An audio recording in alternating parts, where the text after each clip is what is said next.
आज तक लोगों को नहीं मालूम कि पूजन करने बैठते हैं तो सबसे पहले क्या करते हैं। पर सबसे पहला काम मंदिर में बिना पंडित के सबसे पहला काम कौन सा होता है? तो सबसे पहला काम होता है भगवान को धन्यवाद देना कि आज भी आपने मुझे इस मंदिर में आपका दीदार कराने के लिए, दर्शन कराने के लिए बोला। अगर पंडित साथ में होगा तो पहले वो मंत्र बोलेगा, स्वस्ति वाचन करेगा।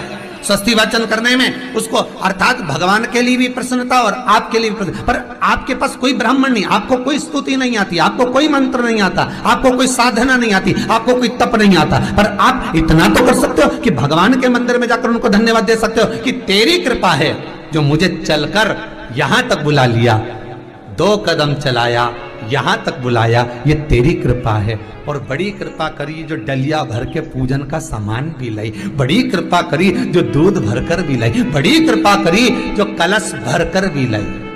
कितने लोगों का फायदा है कलश भरकर मंदिर ले जाने में? देखिए जरा कितने लोगों का फायदा। हिंदू धर्म में, विष्णु पुराण में, पद्म पुराण में लिखा है, सौभाग्यवती नारी जब भरा हुआ पानी का लोटा लेकर कलश लेकर जाती है और उसको देखकर कोई व्यक्ति निकल कर चले जाता है तो जिस काम के लिए जाता है वो काम सफल हो जाता है। मंदिर का ही लोटा, मंदिर का ही पानी, सिर पे पल्लू लेके हर हर महादेव, बस शिव जी के चढ़ा रही और इतने प्रेम से रिझा रही। अब फ्री का पानी था तो एक लोटे में मन भी नहीं माने। अरे करा तो भगवान के सम्मुख में पहुंचकर अगर आप जल का पात्र भी लेकर जा रहे हो, भरा हुआ लेकर जा रहे हो, तो कितनी प्रसन्नता की बात है। हिंदू धर्म की रीति है, जिस पात्र को हम जल चढ़ाने लेकर जाते हैं उस पात्र में भगवान के चरणों का जल लाते हैं, खाली पात्र नहीं लाते। क्या लाते हैं? भगवान के चरणों का जल। उस चरणोदक को लेकर आए, घर में रखा, सबने अपने नैनों में लगाया, हृदय में लगाया, चित्तवृत्ति में लगाया। खाली पात्र हम लेकर वापस नहीं आ रहे हैं। शिव मंदिर में जब जब जाओ, जल चढ़ाने के लिए जाओ, पात्र तुमने शंकर जी को पूरा पानी चढ़ा भी दिया तो शंकर के चरणारविंद का थोड़ा सा जल पात्र में डाल के भले 2 बूंद लाओ, 4 बूंद लाओ, इतना सा लाओ, पर लाओ और उसको पूरे परिवार के नेत्रों में जब लेकर आए हो चरणोदक तो लगाओ। पर खाली पात्र नहीं लेकर आना। खाली पात्र लाने में ध्यान दीजिए, जब आप पूरा जल समर्पित कर देते हैं, जल समर्पित भी पूरा करना है। भगवान को चढ़ा रहे हो तो पूरा समर्पण होना चाहिए, पूर्ण समर्पण। इसलिए शंकर भगवान को अधूरा समर्पण नहीं, इसलिए श्रीफल भी पूर्ण चढ़ता है। शंकर जी के मंदिर में श्रीफल नहीं फूटता, पूर्ण श्रीफल। बेलपत्री भी पूरी, चावल का दाना भी चढ़ेगा तो आखा, फल भी चढ़ेगा तो आखा, फूल भी चढ़ेगा तो आखा। भगवान को कोई चीज खंडित नहीं चढ़ती, शिव जी को जल भी चढ़ेगा तो पूर्ण।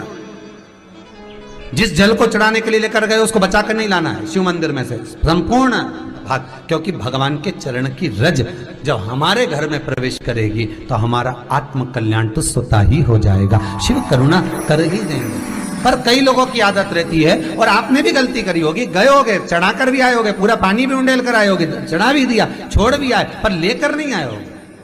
कई लोग गलती कर जाते हैं और फिर बाद में कहते हैं हम तो इतने साल से पूजन कर रहे हैं, भगवान हमारी सुन ही नहीं रिया। तो भगवान के मैं तो तैयार बैठा, पर तू नवा के चली जाए, लेके तो कहीं जाए। तो भगवान थोड़ी ना कहेगा कि तू मेरे पास में आए तो मेरे चरण की रज लेकर जा। भगवान थोड़ी ना कहेगा कि मेरे पास में आकर तू ये लेकर जा। भगवान तो कहेगा मेरे पास में आया है, मांगना कुछ मत, बस मुझे जो स्नान कराया है मेरा चरणोदक लेकर जा, छीट दे पूरे घर में, संपदा भरना मेरा काम है। जहां मेरी चरण की रज पहुंच गई वहां संपदा स्वतः पहुंचती है, मैं वहां पहुंच जाता हूं। तो चरणों तक ले जा। पर लोग ले जाते हैं, पूजन करते, कलश भी उंडेलते, जल भी चढ़ाते, पर आते समय खाली लेकर आ जाते। भगवान को इतना बुरा लगता, मेरे दरवाजे से खाली जाए, मुझे कितना बुरा लगेगा। जो आए वो भर कर जाए, भले 2 बूंद लेकर आओ, पर उसमें चरणों तक थोड़ा सा लेकर अवश्य आए। उसी तरह जल चढ़ाने के बाद हम जब लेकर आते हैं पात्र के अंदर, ये उसमें उसकी बरकत है। गर्ग संहिता में दूसरी चीज कही, उसको भी समझ लीजिए। गर्ग संहिता में कहा गया, जब आप घर से जल लेकर जाते हो भरकर, तो ये सृष्टि की जितनी नदियां हैं, पृथ्वी पर जितनी नदियां विद्यमान हैं, जितने तालाब, जितने सरोवर, जितने कुंड, जितने विराजमान हैं, उन सारे तीर्थों का जल जब आप घर से लेकर निकलते हो तो वो तीर्थ का संपूर्ण जल आपके कलश में आ जाता है। और जब आप उस जल को शिव पर समर्पित कर देती हो और 2 बूंद चरणादक लेकर जब जाती हो तो शिव महापुराण गर्ग संहिता पद्म पुराण कहती है वो जल साधारण नहीं रहता, वो गंगा जल बनकर तुम्हारे घर को पवित्र करने के लिए पहुंच जाता है। वो पवित्र गंगा जल बन जाए, उसको लेकर प्रवेश कर जाए। हम बार बार कहेंगे भगवान के मंदिर जब भी जाओ ना, चेहरे पर प्रसन्नता होना चाहिए। किसी से मिलने जाओ ना, चेहरे पर अगर प्रसन्नता नहीं और ऐसे ही पहुंच गए ना तो वो श्रेष्ठता नहीं मानी गई। तुम तुम्हारी बहन के घर जाओ, सती मैया जलकर भस्म क्यों हुई? माता सती के भस्म होने का कारण क्या था? सती को पिता पर जितना क्रोध आया उससे ज्यादा क्रोध सती माता को अपनी बहनों पर आया कि मेरी इतनी बहन, ये 60 की 60 बहन मेरे सामने खड़ी रही और मैं आई तो प्रेम से मुस्कुराई तक नहीं।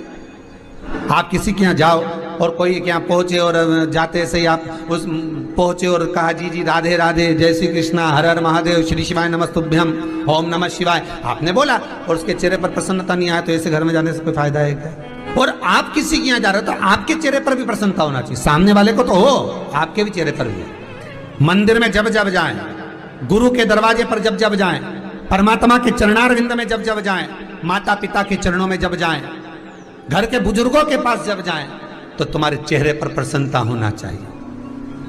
भगवान को भी लगे दुख भले है इसको पर चेहरे पर प्रसन्नता है, इसको अब दुख नहीं देना क्योंकि इतना मुस्कुराकर ये मेरे मंदिर में